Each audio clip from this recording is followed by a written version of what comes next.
Hello everyone, welcome back to my channel. So आज हम करेंगे क्लास 9th के चैप्टर 12th स्टैटिस्टिक्स। तो स्टैटिस्टिक्स में इस बार एक्सरसाइज काफ़ी कट है। हमारे पास सिर्फ एक एक्सरसाइज है जिसमें हमें ग्राफ्स ड्रॉ करने हैं।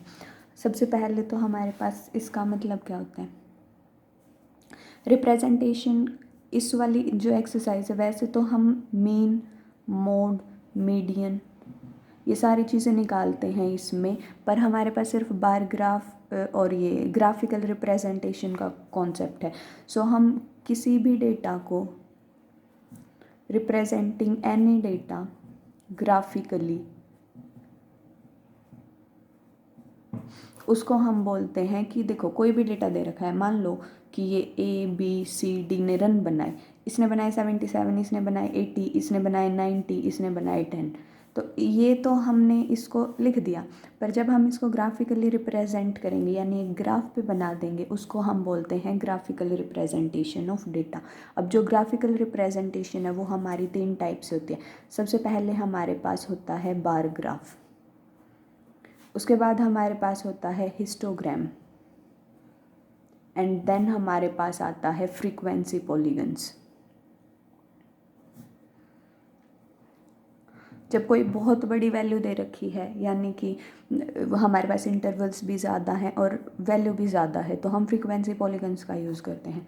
बार ग्राफ हमारे पास क्या होता है, हमारे पास डेटा गिवन होगा और उसके साथ जैसे ये ABCD दे दिया, तो एक एक्सिस पे तो हम ये ABCD लेके चलेंगे और दूसरे एक्सिस पे हम ये वैल्यूज़ लेके चलेंगे। आप 3rd या 4th चैप्टर में पॉइंट्स प्लॉट करना पढ़ के आए थे। ये हमारे पास X एक्सिस होता है, ये हमारे पास Y एक्सिस होता है। तो ये first quadrant, second, third, fourth ऐसे पढ़ते थे।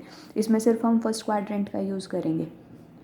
बार की फॉर्म में हम ऐसे बार्स बना देंगे और ए के नंबर को रिप्रेजेंट करेंगे। यहाँ पे हम वेरिएबल वैल्यूज़, जो हमारे पास ये वैल्यूज़ हैं, ये लेंगे और यहाँ पे हम इनके नेम लेंगे।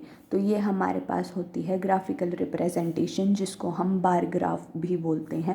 मतलब बार ग्राफ से कैसे बनाते हैं, हिस्टोग्राम भी सेम होता है, पर इसमें हमारे पास कॉन्टीन्यूअस फॉर्म में डेटा होता है, इसमें हमारे पास डिसकॉन्टीन्यूअस फॉर्म है, यानी इंटरवल गिवन नहीं होंगे। जैसे ये ABCD दे दिया तो सिर्फ हमारे पास ये वैल्यूज़ हैं, तो हम इनकी विड्थ भी अपने अकॉर्डिंग बना सकते हैं, इनका डिस्टेंस भी अपने अकॉर्डिंग रख सकते हैं।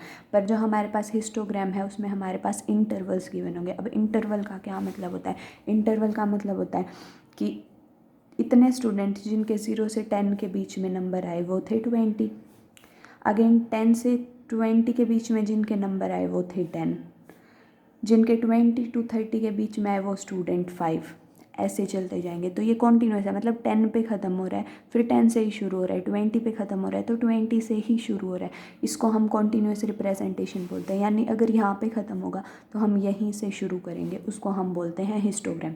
और फ्रीक्वेंसी पॉलीगन हमारे पास ये होता है, जैसे ये डॉट यहाँ पे रिप्रेजेंट कर दिया, ये यहाँ पे, ये यहाँ पे, इनको मिला देते हैं, ये हमारे पास फ्रीक्वेंसी पॉलीगन बनते हैं। एक एक एग्जाम्पल करेंगे हम। जैसे बार ग्राफ है हमारे पास, तो सेम ये वाला एग्जाम्पल ले लेते हैं। तो ये आपके पास X एक्सिस है, ये आपके पास Y एक्सिस है। हमें बार ग्राफ में मोस्टली इसी फॉर्म में दिया मिलेगा। तो क्या करेंगे, जो आपका X एक्सिस है उस पर हम ABCD लेंगे और इस तरफ हम पॉइंट्स लेंगे। हमारे 10-10 का डिफरेंस दिख रहा है, हम 10 का ही डिफरेंस कंसिडर कर लेते हैं, या 20 का कर लेते हैं। 20, 40, 60, 80 एंड ये हमारे पास 100 ऐसे आएगा। अब देखो, जो हमारे पास A टीम है उसके कितने मार्क्स हैं, 77। तो 77 यहाँ पे आएगा आपके पास, और इसमें हम एक ग्राफ बना देंगे। या आप ग्राफ पेपर पे बनाना और पेंसिल और स्केल के साथ बनाना। मेरे पास ग्राफ पेपर नहीं है इसलिए मैं आपको नोटबुक पे ही समझा रही हूँ। तो ये आप इक्वल विड्थ रखना, ये आपके पास एक स्क्वायर बॉक्स मिलेगा, उतनी विड्थ रख लेना आप। नीचे आपको मार्किंग करने की ज़रूरत नहीं है क्योंकि ये हमारे पास बार ग्राफ है, आप सिर्फ Y एक्सिस पे मार्किंग करो। सो ये हमारे पास A का स्कोर बना है, इस A को यहाँ लिखो या इसके अंदर लिखो, वो आपकी मर्ज़ी। सो इसमें से हमारे पास क्वेश्चन ज़रूर आता है कि आप बार ग्राफ बना के दिखाओ या हिस्टोग्राम बना के दिखाओ, तो थोड़ा ध्यान से करना। फिर क्या करेंगे, यहाँ पे एक बॉक्स का स्पेस छोड़ दो और फिर से B के स्कोर पे जाएंगे, कितना है 80, इसको 80 तक लेके जाओ और एक बॉक्स के जितना फिर से आप ये बना दो। ये किसका स्कोर है, B का। जो ये वैल्यू है आपकी, ये इसको रिप्रेजेंट करेगी कि जो बी है उसका स्कोर 80 है।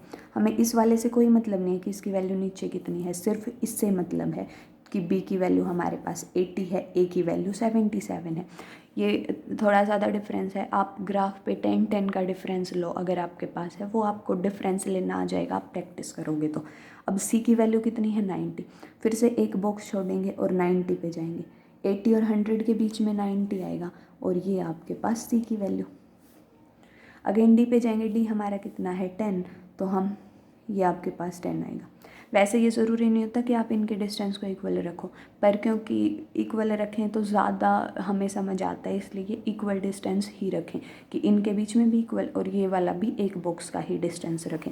और ये कितना है डी की वैल्यू। तो अगर आपसे कोई पूछे कि मैक्सिमम रन किसने बनाए, तो आपको ये देखने की ज़रूरत नहीं होती। अगर आपको ग्राफ दे रखा है तो आप डायरेक्ट ये देखो कि किसने सबसे ज़्यादा रन बनाए, जिसका ये आपके पास बार सबसे ऊंचा होगा उसने सबसे ज़्यादा रन बनाए। तो सबसे ज़्यादा रन किसने बनाए, सी ने बनाए। तो ये आपके पास होता है बार ग्राफ। उसके बाद हमारे पास आता है हिस्टोग्राम। जैसे यही डेटा अगर दे रखा है तो हिस्टोग्राम में अगर हमारे पास कॉन्टीन्यूस डेटा है, यानी 10 से शुरू 10 से ख़त्म, तो हम बार्स की लेंथ निकालेंगे। वो जब हम हिस्टोग्राम के क्वेश्चन करेंगे मैं आपको तब समझाऊंगी, पर हमारे पास ऐसा फिगर होता है हिस्टोग्राम कि हमने यहाँ से ख़त्म कर दिया तो हम यहाँ से शुरू करेंगे।